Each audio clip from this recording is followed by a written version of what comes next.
Welcome back to Podiatry Marketing. I'm your host, Jim McDannald. Joined as always by my trusty co-host, Tyson Franklin. Tyson, how are you doing today? I am fantastic today, Big Jim. I am fit and healthy. That is the main thing. There you go. Oh, I'm feeling like a machine at the moment. Going to Muay Thai every morning. I've joined the gym to start hitting the weights again. And, oh yeah, I'm just feeling like an absolute machine. Impressive. And my wife keeps telling me, your age, maybe you shouldn't be doing that much. Oh, I'm a machine, but this machine is in a lot of pain most of the time. Yeah, it needs some maintenance work on a consistent basis, huh? Oh, yeah. Some days you just sort of go, why? Why do you do it? But it's just one of those things. If I don't go to Muay Thai or don't go to the gym, if I missed a couple of days for whatever reason, I don't know. I need to be burning up energy. Yeah, absolutely. Sometimes I know that if I don't burn up energy, it goes into it's not a good thing. Yeah, and you're a mad runner, aren't you? So you can just whack on your shoes and just go out there. Yeah, go out for 45 minutes or an hour or something. So 45 minutes for an hour. Yeah, I don't run. only runner from being chased. there you go. There we go. Okay, let's dive into this. So today, I want to talk about creating raving fans in your business, and how to actually wow your patients. So we're going to head down that path today. And as usual, I have a ton of notes written down that I am going to go through so I don't miss anything. And what I've got written down here first, though, is most podiatrists, they'll do a lot of advertising, whether it's online or offline, because they always want to get new patients, which is something we should all be doing. But your best marketing strategy could be sitting in your waiting room right now. You might be driving to work. There's already patients waiting there for you. Those people that are sitting there, whether they're new patients or existing patients, that should be your priority. And that should actually think about them as part of your marketing, because a happy patient will come back, but not only will they actually come back to your business, when they will get their family to come and see you, and they will tell their friends and they'll tell their work colleagues to actually come and see you as well.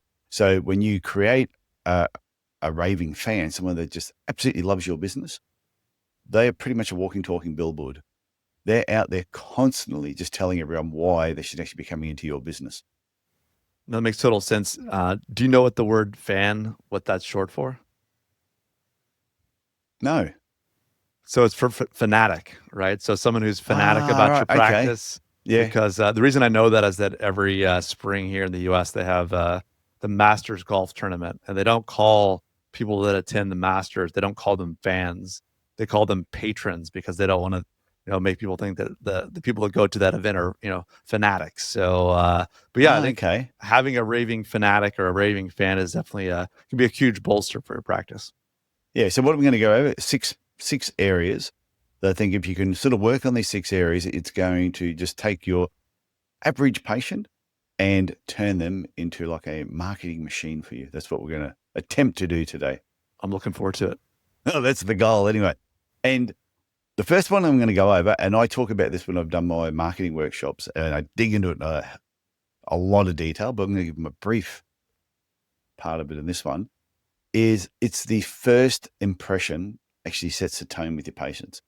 And like they always say, you only get one chance at a first impression. So basically, you've got one shot to actually get this right. And a lot of people are unaware that the patient journey starts way before they ever walk into your clinic or they're sitting in that chair in front of you. And some podiatrists wonder why a patient's sitting in front of them and they just go, I just get the feel the patient doesn't like me. And thinking they can't figure out why. And it could be something that has happened in the whole lead up of them sitting in front of you. And they're only sitting in front of you now because they made the appointment, so they may as well go through the process. But something could have happened beforehand that could have been a bit of a problem. So what you got to think about is every single touch point that patient is going to experience. And this is an opportunity where you can actually wow the patient. And by wowing the patient in multiple areas, that they come away actually as a raving fan.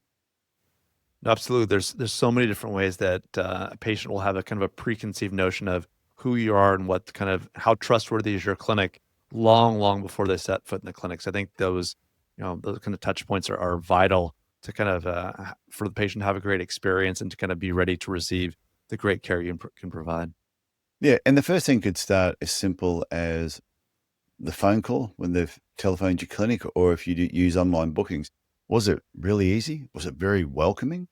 Or was it cold? Was it frustrating? Or was it very robotic? And there was something I was doing the other day. I went to book something online, and it was lucky I just must have been in a bloody good mood the day that I was doing it, because as I'm going through it, it was getting to a certain point and it kept asking for my phone number. And it said, oh, make sure you use the country code, which was really weird that you had to put in the country code, but actually said to use the country code in Australia, 61, not a problem. But when you're adding a country code using anything, you've got to put plus 61. Right. And you've got to remove the first zero from the mobile number. So there was no instructions about that. And I'm thinking, it's an Australian business I'm dealing with. Why do you need me to do this? And this was holding me up from actually making the booking or whatever it is I was trying to do. Sure. And I was so tempted to just stop. Just go, yeah, bugger this. I'm not even going to worry about it. And all of a sudden I went, oh, don't tell me it's this. So I put plus 61, removed the zero, and all of a sudden it worked. And I went, how would my mum know to do that? Absolutely. She wouldn't. So that's one thing. Another thing I think is really important, first impression, car park. If you control the car park where your business is, or wherever your building is, you should just pay a lot of attention to making sure it is clean, it is tidy, there's no dead birds lying around near the doorway, there's no bodies. I rocked up at work one day and there was a body in our back car park. Now, it wasn't dead. It was just really, really drunk. But I got there quite early that morning and had to go, okay, come on, move along. This is not where you should be falling. Go and sleep at the neighbour's business. That'd be much better. But it's that area. If you control the car park, then even if you don't own the building, but if you control the car park, the patients just assume that you're actually looking after it. And that could be a first impression. No, absolutely. The parking lot, as we say in North America, is sometimes that first interaction they have when they step on your property. So I think having that look, good and kind of be trustworthy is super important. Well, I think I may have spoken about this on previous podcasts, when you walk into a business and there's a dead bird at the door, cigarette butts, and that all reflects on the business. This is part of your first impression. Right. And so another area is like your whole clinic reception area. When they walk in, are they greeted with a smile, or are they ignored by the receptionist that was weaned on vinegar? and they're so busy shuffling paperwork around or putting data into the computer that you're sort of going, the patient's right in front of you. And even though you might be making them wait 60 seconds when you're not being greeted feels like 5 minutes. And I've been in that situation, and this might surprise people, but I can get shitty really fast. Just, especially in situations like that, when all I want is for you to look up from your computer, acknowledge me, give me a smile, and just say, take a seat. That's all I needed. And then I don't mind sitting around for 20 minutes on my phone. No, I had a recent experience at an urgent care clinic. I went with one of my children, and there's this one receptionist, and she said hi to begin with, but then and she told me that she had to do it, but then she had to spend about 10 or 15 minutes before I got to check in to kind of have a pre-authorization for an insurance carrier. I guess one of her colleagues needed her help, but just I knew that she needed to do her job, but to go to an urgent care clinic and then to sit there for another like 20 minutes before you get checked in was one of those experiences where like I was having flashes of us talking about it on the podcast because I was like, there's probably a better way they could do this.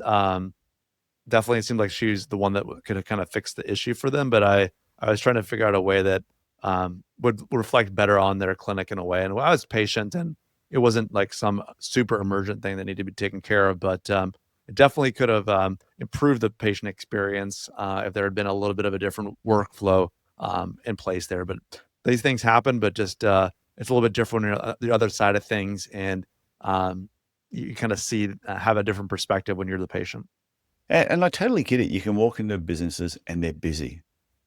But like my wife works part-time at a hand clinic, and I just know the type of person she is, that it wouldn't matter how busy she was doing anything. She would stop, greet the person. Whatever she's doing wouldn't be as important as the person that's in front of her. She would have that little bit of a chat to her, and then she'd excuse herself and go, "Oh, I've just got to finish doing this paperwork." It's not hard. So, and another part that's in that whole waiting room is the experience while you're sitting there. Is it clean? Is it comfortable? Is it engaging, or is it just a cold clinic reception area?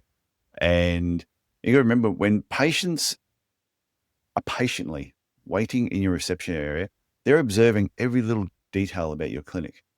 So they're looking at, what are the floor coverings like? Are the walls cleaned, or are there handprints everywhere? The chairs that they're about to sit on, are all the chairs clean, or have they got these big stains on them that you want to? Oh, I hope that someone didn't soil themselves on that part of the chair. And even just pictures on the wall. Are they straight or are they crooked? Are there cobwebs around the place? The longer they sit there, the more they're going to observe and pay attention to things. I went to a business the other day. I had chewing gum in my mouth and I wanted to get rid of it.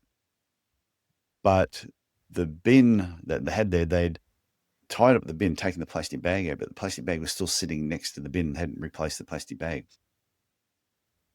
And I went, "Oh, where am I supposed to put my chewing gum now?" Now, there were two people on reception and they were just talking to each other.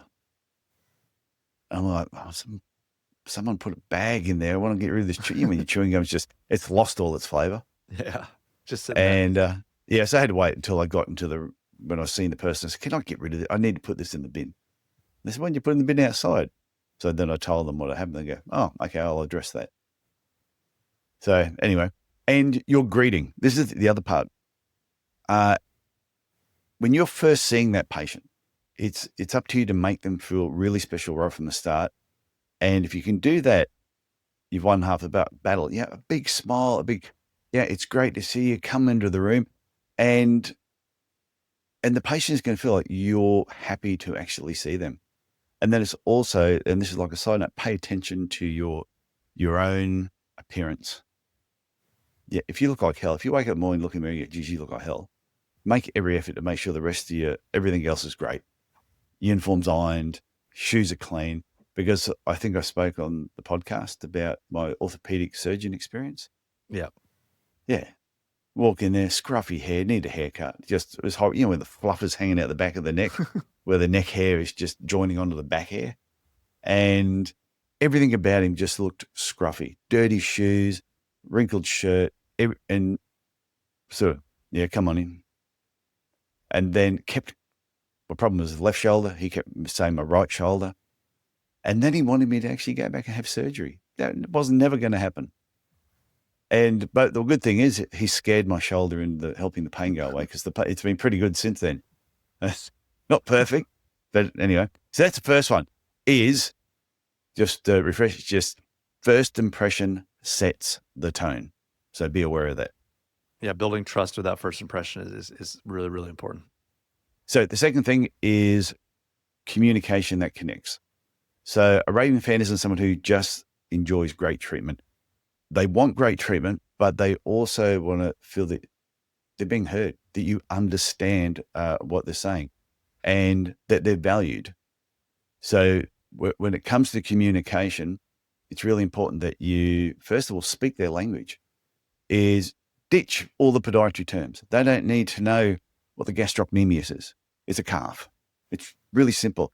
Dump anything that you know is podiatry related, and just talk in plain English and explain things that they understand, and have them even repeat things back to you so you know that they've actually understood it. Because if they understand you and you can understand them, the communication is going to be a hell of a lot better. And you need to sort of actively listen. Don't just, no, I can explain this. I've got to go back and do that part again.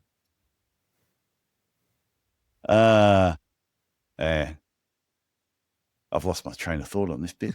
Damn it. Okay. I mean, you want to make sure you actively listen, right? So you don't want to be talking past the patient. You need to, like you said, they need to be heard. Mm. And it's not necessarily, having all of their questions addressed is super important, because if they don't feel like they're heard and they can't kind of express themselves to you in a way that makes sense, then they're going to leave that appointment feeling kind of unfulfilled, or like they didn't tell you something or you weren't listening, and it's going to lead to negative interaction. So, yeah, kind of closing the loop on that's super important. Yeah, and we've probably all been to a practitioner or been somewhere where we've told them something and they've just bypassed that. Right. And I remember a podcast I was listening to once, and the person, obviously the podcast host, had their set questions that they were going to ask the guest. So they were so focused on that's what they were going to ask the guest, and they already knew what the routine was going to be. They asked them this question, and then the person says, "Oh yeah, but anyway, when I was diagnosed with a brain tumor, and almost died, and rah rah rah," and went through it all, and I'm sitting there, holy crap! And the guest went, "So anyway, what do you think's more important, doing this or doing that?" Nothing to do with what the person just said about having a brain tumor and almost dying. And I went, so they had not listened to what that person was even saying. They were focused on what they were going to say next, not what the patient was actually saying. And the other part with communication is just following up. If you've given them information, if you've asked them to do something, there's no harm in a quick text message, a call, or even just sending them an email with post-treatment ideas or thoughts. But it lets them know that you actually care about them. And when patients feel that you genuinely care, they will talk about you to other people. It's always going to happen. I remember seeing a dentist to get a dental implant once. Got the implant about 7 p.m. that night. I'm at my brother's place. He rings my brother's place. My brother goes, "Oh, it's for you." Okay, I'll pick it. And it was the dentist. He said, "Hey, Tyson, how you doing? Yeah, the anesthetic would have worn off. How's it actually all feeling?" And I went, "It's actually feeling really good." He goes, "Okay, that's good here. Just wanted to know everything was fine. Yeah, I'll see you in a couple of weeks." I hung up the phone and I just went, how cool was that? That the actual dental surgeon who did the procedure has actually phoned me up personally to find out how I was doing. It's kind of like they say, sometimes they'll, like they say, like patients, you can kind of relate it to them, but it's not they won't remember what you did, but they'll remember how you made them feel. Mm. And if someone's feeling like they're being taken care of, and that they've received good care through good communication and kind of listening skills, that goes a long, long way. Obviously, you want to provide the best medical care possible, but the communication side and the listening side is hugely important. Yeah, and that actually moves on to point number 3. Perfect segue into that. Well done, Jim. And but it's, yeah, if you want a patient to remember you, you're going to make them feel like they're more than just a name that was in your schedule for the day.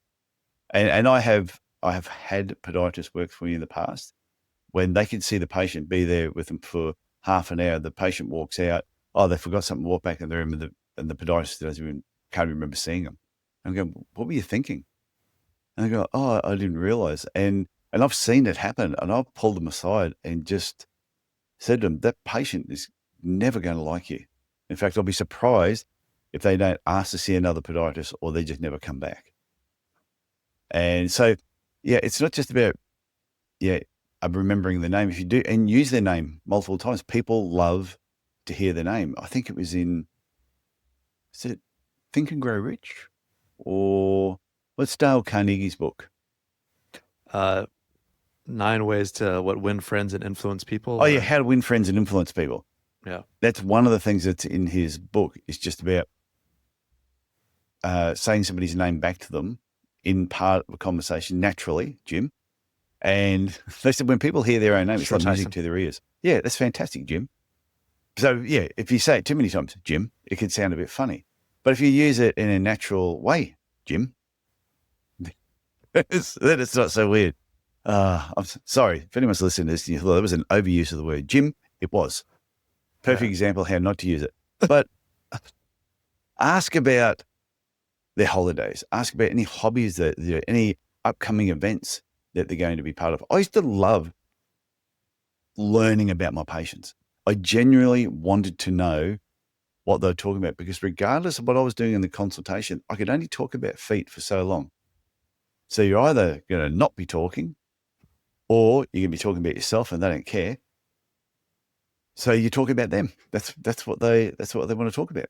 Would you Absolutely. agree, Jim? No, well, Tyson, Yeah. people love, Yes. not only do they love the sound of their own voice, but they love to, let people know what's going on with them most of the time. So yeah, definitely opening them up and letting them have the chance to speak, like it leads to that last point we had. They want to be heard, and that it's an important component of treating a patient is listening to them. So yeah. Yeah. And the other part too is sometimes you can just do things where it's an unexpected sort of thing that they're not really expecting. So whether you give them a free sample of something, whether it's a thank you note that you send in the mail, or it could just be an unexpected email. Even if it's just following up, hey, you said you were going to go to this event or you were going in this competition. If it was you, Jim, I go, oh, you said you were going to go in this 10K run. How'd it go? Yeah, Just exactly. curious. If you got that email from me a week after you did the event and you were going, hell, it's really unexpected that my podiatrist just out of the blue sent me an email finding out how I went in that event. And if you emailed me back and said, oh, I came third, I go, oh, that's freaking awesome. If you got a photo, I tell you, that connection it's the small moments that create the big connections. And when you connect with a patient, there's basically like a bond there between you. And when you have that bond, this is the difference between being, a podiatrist, the podiatrist, or patients saying, my podiatrist is Big Jim Mac, if they were talking to someone. And that's how they basically become a big fan. No, I mean, that's a perfect example of a fan. Once they kind of claim ownership over you, they're happy to kind of like have you be their podiatrist. It's a huge sign of trust that they would, they're it speaks volumes to other people as well. Yeah. Number 4 is all about making it easy for them to actually rave about you. So you might have someone that just thinks that, the sun shines out of your bum. And do you use that term in the I know States, in North I know America? what it means, but I don't use that on a consistent basis, or I didn't use it when I was Oh, in practice. So okay. Well, if you want the patients to think the sun shines out of your bum, we used to have this politician, used to have like daylight savings, and then we had this one politician who just opposed it, Joe Bielke-Peterson. And the joke was always, Joe Bielke-Peterson thinks the sun shines out of his bum, so he's not getting up an hour earlier for anyone. We still don't have it. Anyway, bit of a side joke there. So a patient might come into your clinic, they might love you, they might be a raving fan, but it doesn't mean they're going to automatically leave a review if it's not an easy process. So it's one of those things you've got to, it's important that if you're going to ask for a review, it's got to be at the right time. You can't ask for the review too early and you can't ask for the review too late. You just got, it's at that sweet spot when they've just told you, I'm so happy that I came and saw you. Or, wow, I'm so glad that I'm able to run now. If it wasn't for you, I wouldn't be doing this. Everyone's had those moments when a patient has just almost embarrassed you because they've given you such a compliment. Right at that time, that's the best time to actually ask for a review. And absolutely. you'll probably always get it. So 2 easy ways. You can set up a QR code yourself and that links straight through to your Google review page. But the other thing, and I've seen it in a lot of businesses lately, is the Google review stands. And I just looked them up. They're available on Amazon and you can get them in packs of 3 and 5. So it makes sense to actually have multiple, have them all around your clinic so that you've always got that opportunity to ask for a review. No, that kind of digital word of mouth with reviews is super huge. It's a matter, like you said, the timing being right and then kind of finding the right platform for them to have the time to write out a good written Google review is super important. So the 5th thing that I just wanted to touch on was train your team to create raving fans as well. You can't just all rely on the business owner. And I've had a number of coaching clients where we've spoken about something, they go, and we've done this training, and they go, yeah, I've done it. Everything is working fantastic. I got these extra reviews. I got this. Again, how's the rest of your team go? Oh, no, they're crap. I go, what do you mean? Oh, what do you mean they're crap? No, they're not interested. They don't want to do it. And I've gone, hang on, who pays the wages? Just want to reflect on who actually pays their wage. And they well, yeah, of course I do. Okay. So it's not optional. This is how the patient should be treated. So the people that are at your front desk, any assistants, the podiatrists, they should all be part of that patient experience. And if they're not, if they're suffering up somewhere along their journey, all the hard work you're doing, you could be doing everything right from the person coming in, everything else. Then they go out the front to the receptionist, and the receptionist is weaned on vinegar. If that's happening, sometimes you just don't employ unpleasant people. You know, some people just have a really unpleasant mannerism. You meet them and there's just something about them that's it's like off milk. Yep. Yeah, you can drink it, but you probably shouldn't.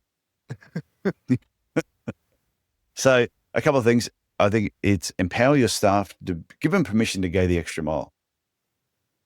If there's a patient who is having difficulty walking or their balance or something, give your team permission to walk them all the way out to the car or whatever and make sure that they get in safely.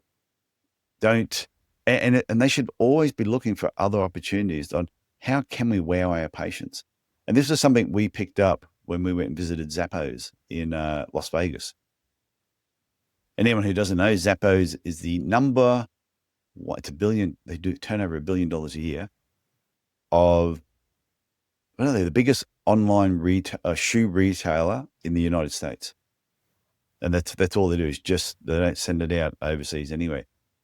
But when I read their book and when we did the tour, their staff was given permission to pretty much do whatever they wanted as long as it was going to wow the patient or wow the customer.